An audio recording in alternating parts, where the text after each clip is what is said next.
So now back inside the courtroom, the testimony of Pecker is still being read back to the jurors. A couple of interesting notes from Turley, also Maria. Here we go. Pecker said he believed the story on McDougal would be embarrassing, quote, both to himself and to his campaign.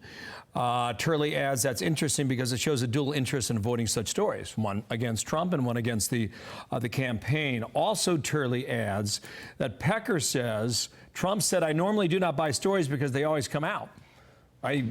He kind of wasn't wrong about that issue in the end. Maria adds jurors again appear to be paying close attention, and why not? They've been there for more than a month. And then there's this note about Cohen talking to Pecker saying that rip up the agreement. Cohen was, quote, screaming at Pecker and said that I am the lawyer and can't understand why he is concerned. So these jurors now, 7 men and 5 women, believe that this portion of the trial, at the moment anyway, is critical. Kayleigh McEnany, Karl Rove joins Dana and me here on the set. Hello to both of you. Hello. Care to take a crack?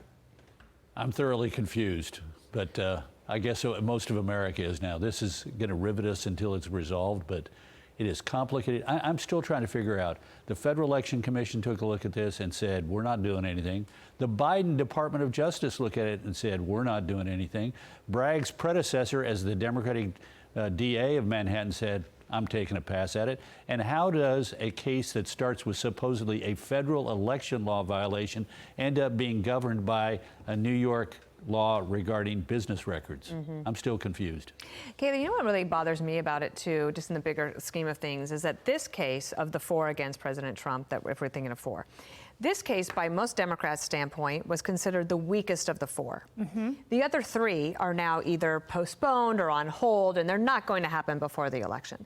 But the Democrats wanted so much to be able to say, convicted felon Donald Trump, the opponent of Joe Biden, that now you have some of them saying, obviously he's guilty. Like, it rained overnight, so therefore we know that he's guilty. I mean, that, to me, it's difficult for me to understand how they stomach that themselves and look themselves in the face, in the mirror and say, I can believe in that, when they're also at the same time talking about the lack of trust in institutions. That's a fantastic point. When this indictment came out in April of 23, I have a running list of left-leaning legal commentators who dismiss this out of hand. Because to your point, the other 3 cases were in the pot. Now they're not. They're pushed after the election date. New York Times did an analysis. Never before in the history of state New York election law has it been brought against a federal campaign. First time, so novel legal theory. Now all of a sudden you have what I would say intellectually dishonest commentators reversing their point of view because they want what I think the Biden campaign wants, is that convicted felon label.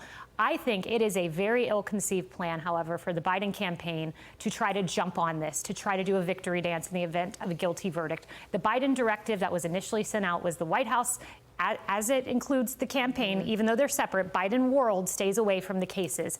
I think that was a smart move. I would not touch this with a 10-foot pole, but they are touching it. They're going to touch it, and the Washington Post editorial board editorializes today and agrees with you that they shouldn't do it. Yep. Karl, you write in the Wall Street Journal about the comical aspect of a lot of this. And your jumping off point is Robert De Niro's appearance that we watched together on America's Newsroom earlier in the week.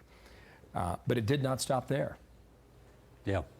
American politics have gone in a direction that folks like you who have observed for a long time would not even predict, I believe. Yeah, look, who's going to decide this election? A small group of undecided voters and a somewhat larger group of people who are weakly linked to their choice and are weakly linked because they prefer to have 2 other choices than the ones they've got. So why are both campaigns, take De Niro, speaking to the hardest core of the hardcore, the base of the base, with this outlandish rhetoric that nobody who's up for grabs in this election is going to believe? Do we really believe, as De Niro said, that Donald Trump wants to destroy New York City, wants to destroy America, and wants to destroy the world? Really? It's one thing to say his policies are going to hurt the city, the country, the world, but to say he is a mad villain who wants to blow up the world. He's sitting in a volcano someplace talking about lasers, and I mean, it's just absurd. Similarly, Marjorie Taylor Greene saying that boilerplate language that's normally in a federal search warrant meant that Joe Biden wanted to assassinate Donald Trump during the search of Mar-a-Lago, and that the FBI was ready to take fire and take aim and fire away. I mean, please, that was so outlandish that the Russians picked it up, and she is a star on Russian TV because they want to use that bit of misinformation to paint us in a wrong fashion. So when the winner of this election is going to be the campaign that sort of figures out that it's better to talk about,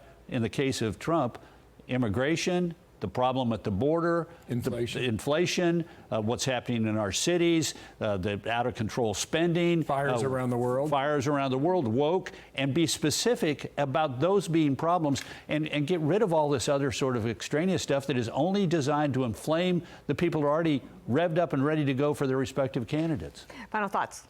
Yeah, I think that's exactly right. Look, there was a Quinnipiac poll on what are you closely following news about.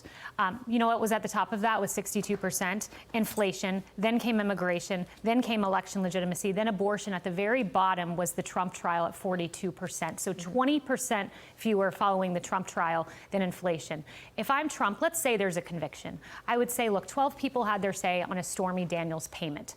I want to have a discussion about your grocery bill payment, your mortgage payment, your gas payment. Turn this on its head. 12 people came to a verdict, but the real verdict will be decided by 200 million people, whatever the universe of voters is, on November 5th, 2024. To Karl's point, don't talk to the edges, talk to the suburban voter, talk to the woman, talk to the independent voter in the middle, and you can prevail. One thing I'll say, she's got focus. She's been on this, and I'm following women. you. That's Yes. She's on top of it. All right, thank you both. I'm Steve Doocy. I'm Brian Kilmeade. And I'm Ainsley Earhart. And click here to subscribe to the Fox News YouTube page to catch our hottest interviews and most compelling analysis.